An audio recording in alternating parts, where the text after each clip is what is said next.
जय श्री राम, जय श्री बालाजी महाराज। घर में किस प्रकार की धुनी देनी चाहिए और घर में धुनी देने से क्या होता है, क्यों देनी चाहिए धुनी? अगर घर में हम धुनी देते हैं, धुनी क्या होती है ये सुन लेना। सबसे पहले क्या होता है कि जब कोई चीज हमारे घर में नकारात्मकता, गंदी या कोई ऐसी एनर्जी हमारे घर में वास करती है, तो हम धुनी के माध्यम से उन चीजों को हटा सकते हैं। तो आज की इस वीडियो में आपको ये सारी जानकारी प्राप्त हो जाएगी कि घर में धुनी देने के कितने फायदे हैं। शायद आप नहीं जानते कि धुनी किस किस प्रकार के हम दे सकते हैं। तो आज की इस वीडियो में आपको ये सारी जानकारी प्राप्त होगी। एक एक स्टेप को ध्यान से समझना।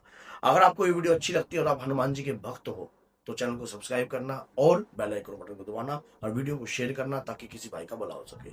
तो क्या होता है कि घर में धुनी देने के लाभ देखिए। गंदी शक्ति, कुपित वायु हमारे घर में वास करती है। अगर कोई कुपित वायु हमारे घर में वास करती है, मलिन शक्ति हमारे घर में वास करती है, तो हमें किस प्रकार की धुनी घर में करनी चाहिए जिससे हमारे घर में नकारात्मकता दूर होती है और इस कड़वी धुनी से हमारे घर के अंदर पॉजिटिविटी रहती है। धुनी करने से होता क्या है, पहले तो ये सुन लीजिए कि धुनी क्यों करनी चाहिए। कुपित वायु आपके घर से दूर भागेगी। कुपित वायु के संहार के लिए धुनी का सहारा बहुत जरूरी है। जब गंदी चीजें हमारे घर में वास करती है और हम तंग हो जाते हैं, तो हम अपने घर के अंदर जैसी आदत हम डाल देंगे वैसा वो भोग ग्रहण करेंगे, जिससे उनकी मलिन बुद्धि जो है वो शुद्ध होने लग जाएगी। धुनी किस किस चीजों की दे सकते हो अगर घर के अंदर कुपित वायु है, मलिन शक्ति वास कर रही है? राई, तीन प्रकार की जो राई होती है, काली, पीली और लाल, ये तीन राई ले ली। शक्कर, नमक, ये शक्कर नमक लेकर आपने जो है और ये राई है, इनको नमक को अभी नहीं मिलाना, ना शक्कर को मिलाना, तीनों राइयों को मिक्स कर लेना। मिक्स करने के बाद जो है, आप जब घर में धुनी दो तो धुनी का एक समय है, सुबह और शाम धुनी घर के अंदर दी जाती है।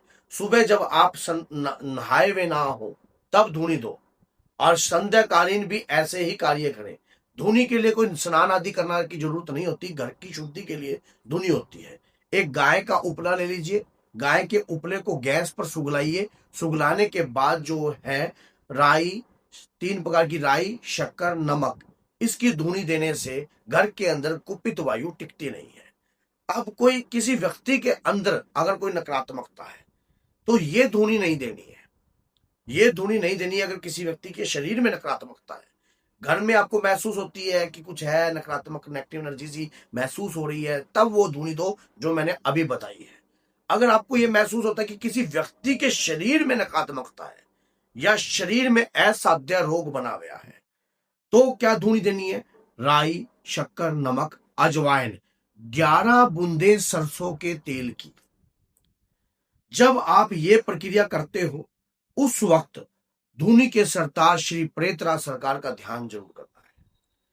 10 रुपए की दरखास्त अगर आप धुनी उस व्यक्ति को देने से पहले आप निकाल देते हो, हमारे दरबार में भी आप उन दरखास्तों को चढ़ा सकते हो और किसी गौशाला में भी दे सकते हो, आपके ऊपर डिपेंड है, दबाव नहीं है कोई। तो क्या होता है कि 10 रुपए की दरखास्त निकाल दी आपने, उस व्यक्ति के ऊपर से 10 रुपए की दरखास्त ली, वो सामान ले लिया थोड़ा थोड़ा क्वांटिटी में, व्यक्ति के शरीर के ऊपर से 7 दफे मारा और उपले पर रख दिया। उपले पर रखने के बाद श्री प्रेतराज सरकार, श्री बालाजी सरकार का ध्यान किया, ये हनुमान जी महाराज का ध्यान किया कि हे बाबा, कलयुग में आप ही प्रधान रूप के देवता हो, शरीर पर कोई भी किसी भी प्रकार का मलिन प्रेत हो तो हे बाबा इस धुनी के माध्यम से शरीर की शुद्धि करो। उस व्यक्ति के शरीर पर जब आप उस धुनी को देना प्रारंभ करोगे, शरीर पर थोड़ा सा असर भी आपको महसूस हो सकता है, नेगेटिविटी का असर भी महसूस हो सकता है, सवारी जैसा महसूस हो सकता है कि शरीर पर कोई पेशी जैसा आ रहा है, कोई शरीर में आने की अनुभूतियां महसूस हो सकती हैं। लेकिन आप धुनी को ग्रहण करना है। जैसे जैसे आप अपनी नासिकाओं के द्वारा उस धुनी को ग्रहण करोगे तो शरीर की शुद्धि होती है, कुपित वायु शरीर से निकलती हुई बाहर जाती है। अब क्या होता है, देखिए धुनी देने से बेनिफिट क्यों होता है। कहते हैं कि पंच तत्व शरीर वलीना, 5 तत्वों से शरीर का निर्माण हुआ है, जिसमें से 2 तत्व हट जाते हैं, 3 तत्व रह जाते हैं। 3 तत्व रह जाते हैं और 2 तत्व कौन से हटते हैं? और उसमें से हट जाते हैं अग्नि और मिट्टी, जिसके कारण जो है वो व्यक्ति जो है कुछ 21 ग्राम के वजन के अनुसार दिखाई देता है, महसूस होता है। और शरीर के कुछ हिस्सों पर जो महसूस होता है, कंधे भारी होना, रीढ़ की हड्डी में दर्द होना, शरीर के ऊपर प्रभाव डालना, वजन सा महसूस होना, बहुत बेचैनी सी उत्पन्न रहती है और शरीर के अंदर अलग प्रकार की प्रभाव आपको महसूस होते हैं। अब जब आप वो धुनी उसको देते हो, वो कुपित वायु उस धुनी से आपके शरीर से बाहर निकलने का प्रयास करती है। अब वो शरीर में जब काफी समय से रह रही होती है तो शरीर पर एक बारी बॉडी पर आने का भी प्रभाव करती है, ताकि आप भयभीत हो जाओ, आप इस धुनी को बंद कर दो और ये धुनी को ना कर। तो फिर भी आपको घबराने की आवश्यकता नहीं होती है।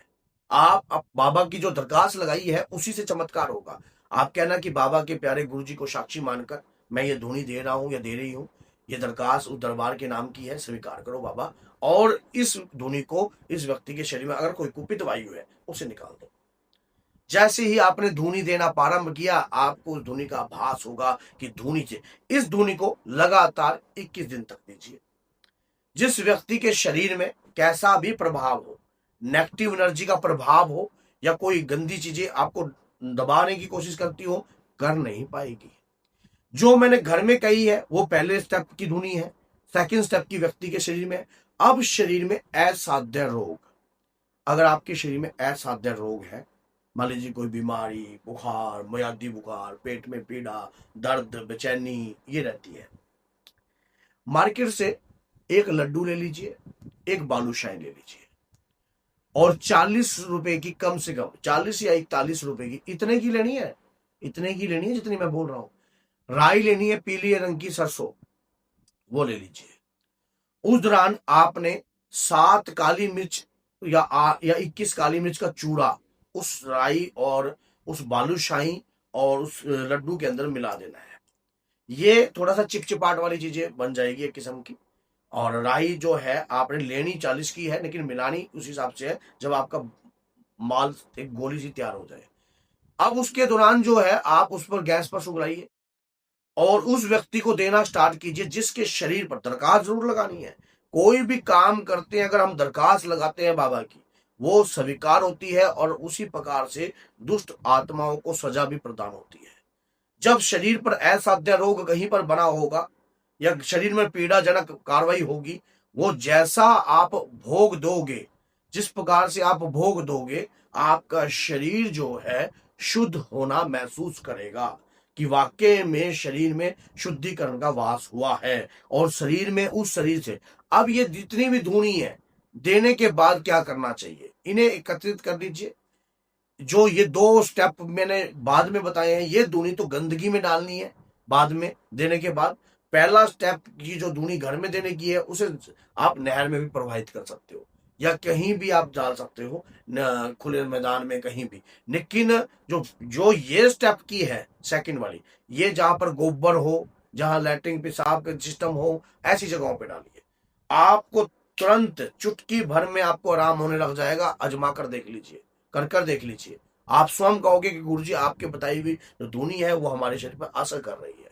मैंने अगर तब भी अगर आपको आराम नहीं आता तो आप हमारे से कांटेक्ट कीजिए और हमारे साथ जुड़कर हर प्रकार की समस्या का समाधान देखिए। तो बोलिए जय सीताराम, जय श्री बालाजी, जय माता दी।